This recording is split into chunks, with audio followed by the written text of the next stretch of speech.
कर्जा से आजादी केना मिलते। मोबाइल में अहाँ सबके मैसेज आवे है तो डर लगे है, फोन आवे है तो दिल घबराई लगे है, कपर फोन चले ले। ईएमआई के डेट नजदीक आवे है तो अहाँ सबके टेंशन बढ़ जाए है, केना के भरबे। तो अहूँ सब कर्जा के चक्कर में फंसल छिए तो ई वीडियो अहाँ सब अच्छा से देखो। कर्जा में आदमी केना फंसे छे।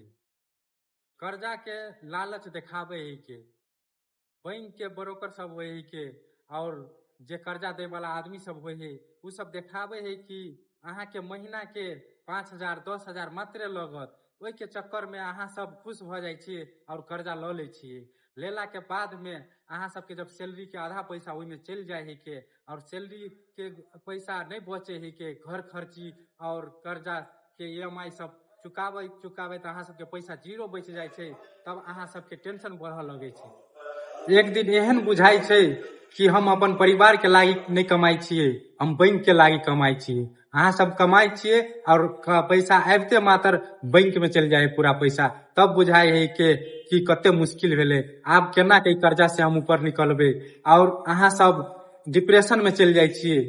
तो ई सब जब आदमी एगो कर्जा ल ले है के आ ओकर कर्जा के पैसा सैलरी पूरा ओहि में चल जाए है के, तब घर खर्ची चलावे के लागी फिर दोसर कर्जा ले है के और दोसर कर्जा के और पहिलका कर्जा के ब्याज अते भ जाए, पूरा सैलरी ओहि में चल जाए तो तेसर कर्जा ले है के तो पहिलका कर्जा सधावे के, लेकिन वह पैसा आबते मात्र कोनो न कोनो काम में आदमी के चल जाए के।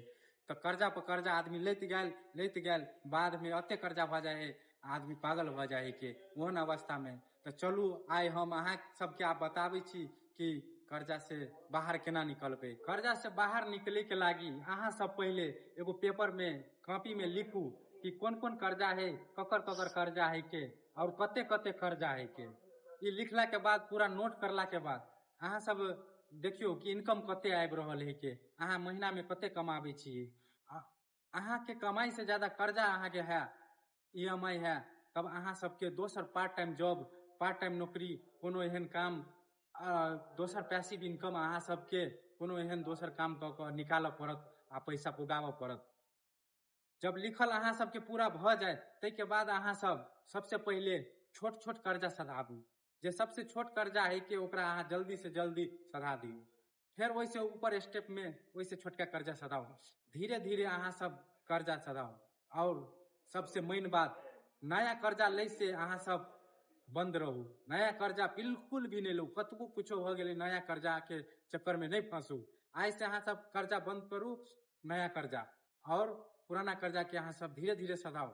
अहाँ के सैलरी से नहीं आवे है तो अहाँ सब सैलरी केना पड़ते और आम केना के साइड इनकम एते वही पर फोकस करू, तब अहाँ सबके धीरे धीरे कर्जा सधा लगते। अहाँ सब बिजनेस व्यापार करे छिए, ओहि सब में अहाँ सबके लॉस होए के कर्जा ले छिए फिर बिजनेस करे छी, तो ई सब नहीं करू। कोनो भी अहाँ सब पहले जॉब क कर्जा सधाओ, ओहि के बाद अहाँ सब पैसा सेविंग करू, तब बिजनेस में अहाँ सब लगाओ। कर्जा कोनो दुश्मन नहीं छे, लेकिन कर्जा के सही से मैनेजमेंट नहीं करला से वो दुश्मन बन जाए के। ते दुआरे अच्छा कर्जा और बुरा कर्जा दूगो कर्जा होए के। तो अहाँ सबके ये वीडियो अच्छा लगल तो अहाँ सब लाइक करू वीडियो के और सब्सक्राइब करू। और अहाँ के अगला वीडियो हम अहाँ सबके लेल बनाएब कि अच्छा कर्जा और बुरा कर्जा कौन होए के।